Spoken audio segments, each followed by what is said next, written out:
Барлықтарыңызға қайырлы күн достар, менің каналыма қош келдіңіздер. Каналға тіркеліп, видеоға лайк басуды ұмытпаңыздар. Бүгін сіздерге мен құрттың пайдасы, құрттың құрамындағы түрлі витаминдер жөнінде ақпараттармен бөлісетін боламын. Видеомды соңына дейін қараңыздар. Құрттың құрамында тұз жеткілікті, ал оның ауыз қуысы үшін пайдасы ұшан теңіз. Күнделікті құрт жеп жүрген адамның ауыз қуысында ешқандай ауру болмайды. Тістері қатайып, ас қорытуы жақсарады. Ағзасында кальций көбейеді. Егер астмамен ауырып қалған жағдайда күнде бір дана құрт жеңіз. Құртты жеу барысында сілекей көп бөлінеді. Сілекейдің құрамында лецитин деген зат бар. Ол ауыз қуысын бактериялардан тазалайды. Ал құрттың құрамындағы тұз астманы жеңілдетуге өз әсерін тигізеді.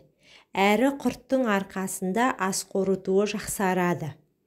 Құртты көп мөлшерде жесеңіз, қайта-қайта шөлдей бересіз. Нәтижесінде суды көбірек ішесіз. Ондай жағдайда кептірілген алмадан жасалған компот ішсеңіз, өте пайдалы. Ол бүйректегі тас пен құмды түсіріп, несеп жолдары жұмысын жақсартады. Әрине, құрттың тым ащысын таңдамаңыз. Мейлінше тұзы орташа, азырақ майлы болғаны жақсы. Құрт қазақ дастарханындағы ежелден келе жатқан ерекше тағам. Пішіні кішкентай болғанына қарамастан, ол өте тойымды. Құрттың құрамында 7 түрлі витамин бар. Бірінші А витамині. Құрттың құрамында А витамині бар. Ол көздің қырағылығына, бойдың өсуіне, жасушалардың жанаруына және иммунитеттің жақсаруына көмектеседі. Екінші Е витамині. Бұл азықтың құрамында жасушалардың қартаюына жол бермейтін және ағзаны оттегімен қамтамасыз ететін Е витамині бар. Үшінші Д витамині. Ол рак және остеопороз ауруларының пайда болуын тежейді.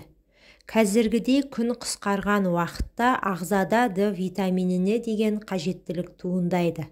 Сондықтан қыстыгүні құрт жегеннің орны бөлек. Төртінші С витамині. Құрттың құрамында оксарбин қышқылы бар. Ол иммунитетті нығайтады және ағзаның қорғану функцияларын жақсартады. Бесінші минералдар. Құрттың құрамында көп мөлшерде калий бар. Ол сүйектің сыртқы қабатын қатайтады және зат алмасу үдерісін тездетеді. Сонымен қатар белсенді түрде коллагеннің қалыптасуына қатысады, ал коллаген теріні жасартады. Құрт керемет сергітетін құрал. Қан аздығында физикалық және психикалық жүктемелер кезінде жақсы көмектеседі.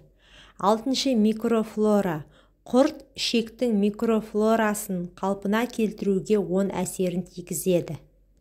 Жетінші құсуға қарсы құрал. Құрт құсуды басады, кейде оны толығымен тоқтата алады. Яғни құрт жүкті әйелдерге пайдалы деуге болады. Дегенмен құрамында көп мөлшерде тұз болғандықтан құртқа тым құмар болмаған жөн. Бауыры немесе жүрек қан тамыр дерті мазалайтын адамдарға оны жеуге болмайды. Осы жағы естеріңізде болсын. Назарларыңызға рахмет.